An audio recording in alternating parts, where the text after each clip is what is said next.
Okay, I think we're on. Hello, everyone.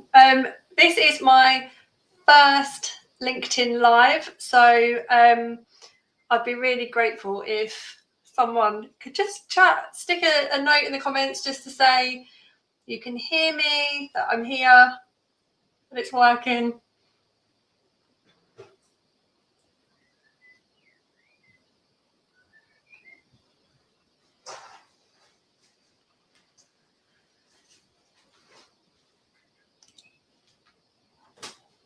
Yay! Brilliant. Thanks, Chris.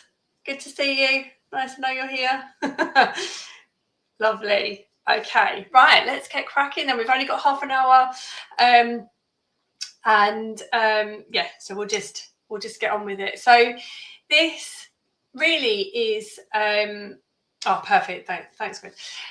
So this really is a space for anyone in HR, but actually anyone that manages people who wants to stop dealing with everybody else's drama by supporting managers in difficult people issues.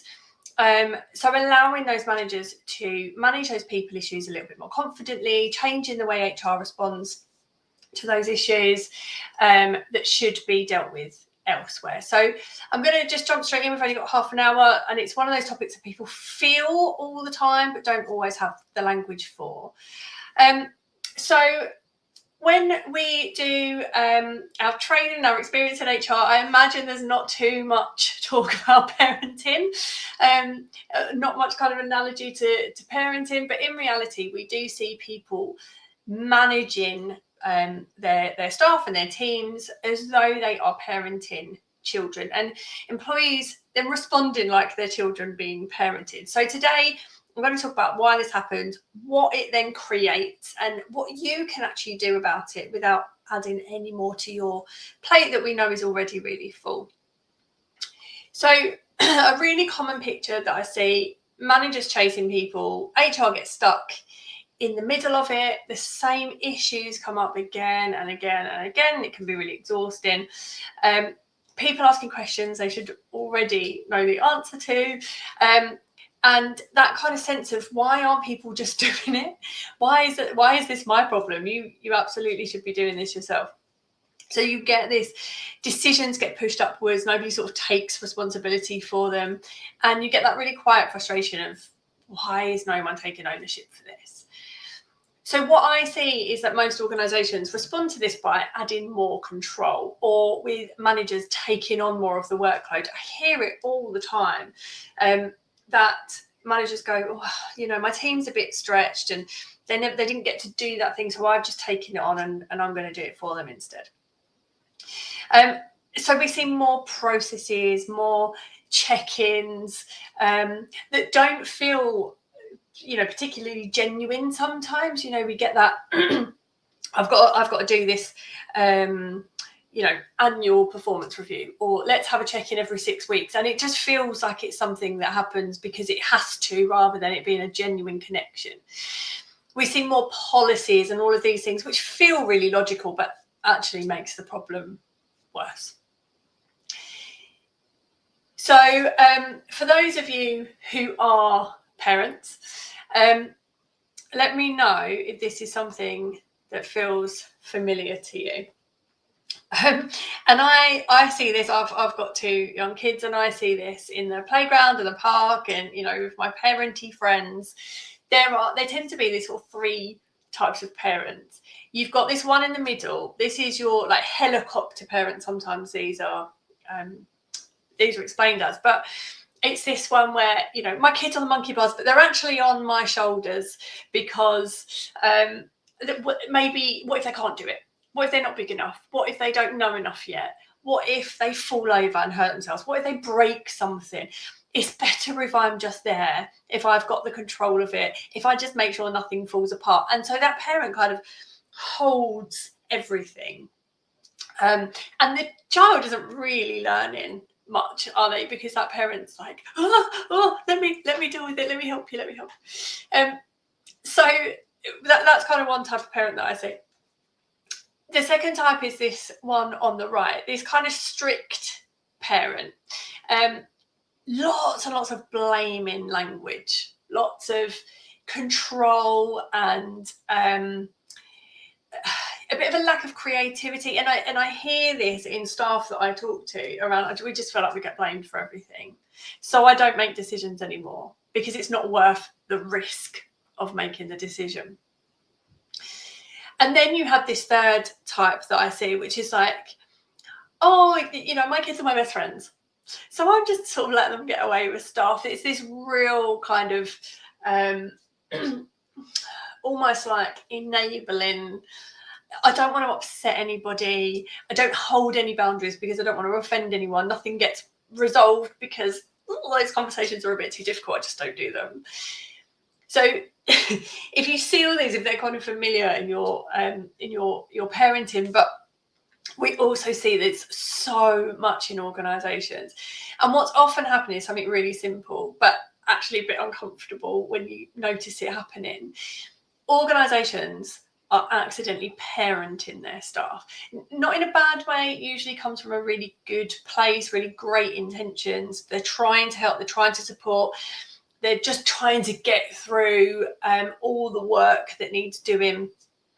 They're trying to stop things going wrong and just get all the outcomes met. But when you treat adults like children in the workplace, and that could be the whole organisation, the structure, the systems of the organisation, it could be individual people in leadership positions. But when you treat them like that, they don't rise up to meet, you know, kind of high expectations. They adapt down into those child roles. So then we see things like, you know, managers over-explain everything or don't explain things enough, and that lack of clarity is a real problem. I have, if you follow me, you'll see these, but I have these 6 workplace monsters. They're up there behind me. And the one that comes up the most for people, that makes them feel the most disengaged at work, is a lack of clarity. I don't know what my priorities are and everything feels urgent and overwhelming. So we see some of that sometimes. We see the organisation, so HR, line managers, people like that, we see them stepping in too quickly and solving problems for people, not giving them the tools that they need to solve things themselves. Difficult conversations are avoided because nobody wants to upset anybody. And we take responsibility off of managers when things get a bit messy. You know, it's happened to me. I had a couple of members of my team that had really fallen out. I mean, I'm a conflict resolution specialist, and so I don't admit this very often because I should have been able to deal with it. But, you know, relatively new into management, had 2 members of staff. I tried all my techniques and nothing was working. I couldn't do it. And so in the end, it just got taken away from me. I never got upskilled as to, okay, well, this is how you deal with it. Then what support do you need? What can we put in place to help you get there? It was just escalate it and HR will take it for you and they'll deal with the issues. And in the end, one of the members of staff ended up leaving. She put complaints in. It was really messy and everyone feels horrible about it. I still feel really awful about it that I didn't manage it well. And so it felt like that was just taken away from me as the manager. But when we do these things consistently, when that's the system that is set up in your organisation, you create really predictable child responses in your staff. So we start to see things like, just tell me what to do. There's no thinking, there's no decision making, there's no risk taking. It's like, oh, you just tell me what to do and I'll do it. Write it down. Send me an email and tell me exactly what to do. I'm just going to follow those exact instructions, and then I can't be responsible for it when it goes wrong. I hear a lot of this, oh, what does so-and-so think? Send it to this person over there because let them make the decision. They can hold all the risk around it. We see an avoidance of responsibility. Well, I only did what I was told. That's what I thought. That's what I've always done. Those kind of not my fault responses. Blame shifting. Well, so-and-so told me to do that. Well, that's the instructions that I got from them. well, I'm having conflicting information, so I haven't done any of it. It's this kind of not my fault, put the blame somewhere else. Waiting to be chased. So I'll just hope that nobody notices that I haven't done that piece of work, and if somebody chases me up, then I'll do it. And low confidence in decision making. So I'm not going to be responsible for making any of those decisions. So hopefully these are sort of familiar behaviours that you notice. But what happens is we then label these as a lack of accountability, poor management, difficult staff. People get frustrated. I thought I was joining an adult organisation with adult people, and they leave or they complain, and then everyone sighs in relief when they're gone because, well, we don't have to deal with that problem now. But actually, this really is a system problem, not just a people problem. Although we absolutely need to consider that there are individuals that we can't coach or shift out of these mindsets. But there definitely are ways that we can start to shift these mindsets a little bit. So what does that mean for you? This is where HR ends up in this really frustrating position. So you've got managers who just aren't dealing with the issues early for whatever reason. You've got staff that aren't taking ownership. Everything then escalates up to you in HR, and HR becomes the fixer, the rescuer, the emotional buffer, the one that kind of holds it all together, and the superhero that's like, HR will rescue us and get us out of this situation. And it's absolutely exhausting because you're solving problems that don't really belong to you, that shouldn't have got that far in the first place. And so you kind of feel like you're a bit stuck in that position right in the middle.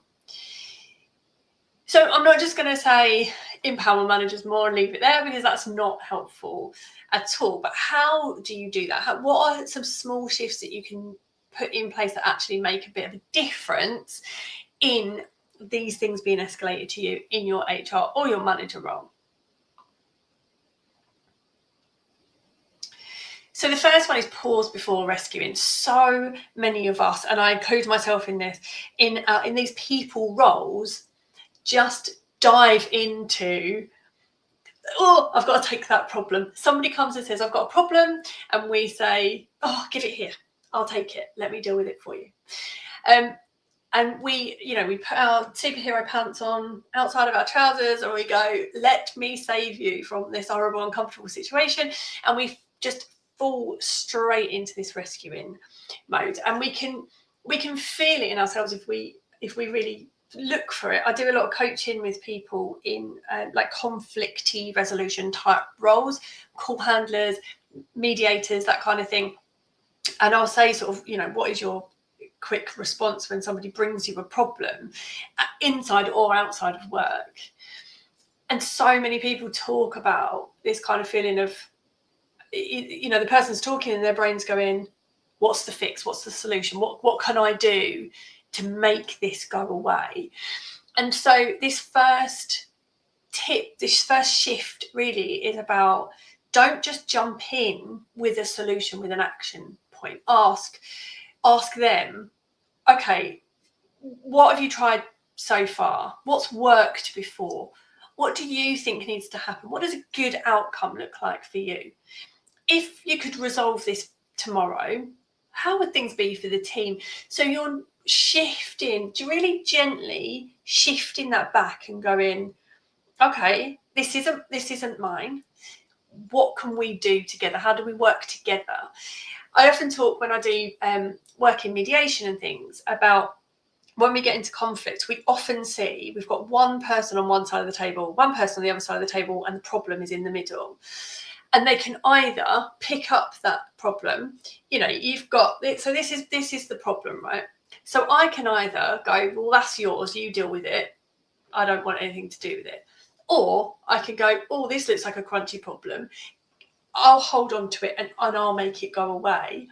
Or I could bring you onto my side of the table, put the problem in front of us and go, problem, what do we do? How do we work together? What do you need to do? What do I need to do? What are we responsible for?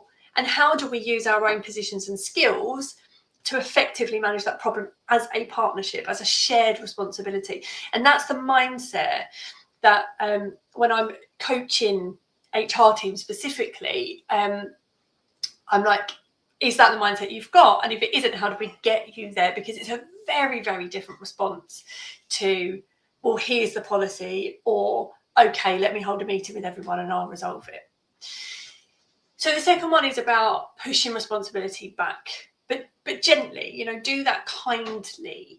And kindness, if you follow people like Brené Brown, she talks about, you know, kindness and niceness are very different. Niceness is give it all to me and I'll take it away and I'll make things feel better for you in the moment. Kindness is, okay, what do you need to do and how can I support that? It's holding boundaries, which then resolves the situation more long term. It's not about being harsh or you know, unhelpful or any of that. And I often see HR teams go, oh yeah, but I'm helpful. That's what HR's role is. I want to be seen to be supported. And actually pushing that responsibility back and holding those kind boundaries is absolutely the opposite of that. It's empowering people. It's giving them their voice back rather than taking it away and making them feel, you know, out of control and disempowered. So this is about saying, actually, this really sits with you, but let me support you in that without taking over. There's a really kind of prevalent name in restorative practice called Niels Christie, and he talks about stealing the conflict. If we steal conflict from other people, we give them no opportunity or skill to resolve it themselves, and that is often what we get stuck in. So the third one is about holding the line on discomfort. A lot of this comes from avoiding difficult conversations. If managers don't hold those boundaries, the system then has to compensate for that. So managers are not having those difficult conversations because they're uncomfortable. And so many of the urgent issues that get flagged to HR actually are not urgent issues. They are, this is uncomfortable for me as a manager, so you take it and make it more comfortable, please. So holding the line on that. Is it urgent or is it just something that you feel a bit uncomfortable holding right now? So if managers don't hold those boundaries, the system then has to pick that up elsewhere, which often looks like HR deal with the complaint or the, you know, employment, their performance reviews, those kind of things. You know, this is now an HR issue because it's escalated, because that discomfort was just ignored in the first place. And then the last one is about reducing your own over-parenting behaviours. So less over-checking, less over-explaining, less stepping in too quickly, sit in that uncomfortable space.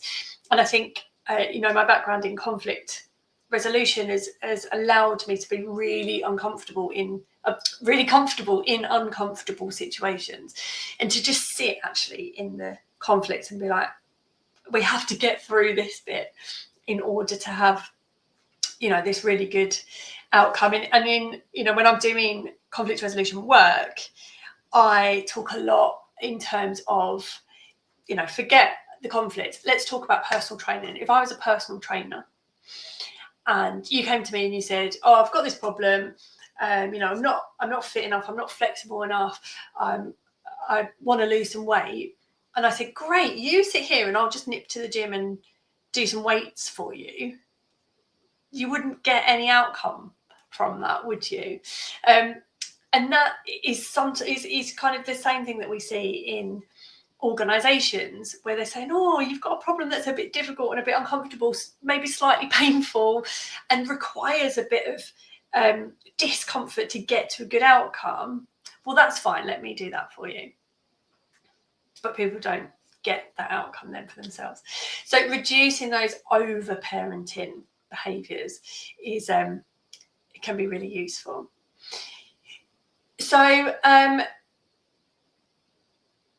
there is a script that I've created. It's completely free. It's on my website. So balancefulfillment.com. Go to the tab that says freebies, and under there's an adult to adult script, and it will talk about, you know, managers not parenting their stuff. If you click on that, it's a list of kind of 15 questions that you can put in place to other people and to yourself to shift you out of that parenting response and more into an adult to adult conversation. So we're shifting away from the either kind of, you know, strict controlling parent, just do this, more controls, more stricter, tighter boundaries, and away from that let me do it all for you, hero rescue type of response, into something that's much more shared responsibility and kind of partnership responses.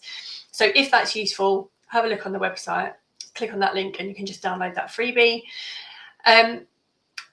So if you just take sort of one main thing away from this session today, really thinking about accountability is not about tighter control. It's about creating environments where people are treated and expected to operate as adults, and that includes lots of stuff around psychological safety, you know, being able to hold risk, feeling able to make mistakes and to be able to have those conversations without them feeling uncomfortable or shaming or any of those things. So lots of stuff around, you know, how do you maintain really adult to adult conversations, which empowers everyone and takes a lot of the weight out of some of those HRE type issues. So if your team or the managers that are coming to you aren't taking ownership right now, maybe just a bit of that reflection around, is that something that you're accidentally taking away from them? So yeah, bit of self-reflection, which again is on that freebie. There's a little tick list that says, are you doing any of these things? Because that might be parenting. So that's that. That is it. Thank you so much for joining me today. Really appreciate you being here. If you've got any questions, stick them in the chat, or give me a message after. Message me on LinkedIn, or email me through the website. I'm always really happy to chat through any real life situations, because this stuff is never as neat and tidy as it sounds in theory, is it? Sometimes you need someone just to talk through specific situations. I'm always happy to do that, so please do get in touch if you need to. And thank you so much for joining me today. I'm going to be doing these every couple of weeks, so if you found it useful, please do join me every fortnight, and thanks for being here.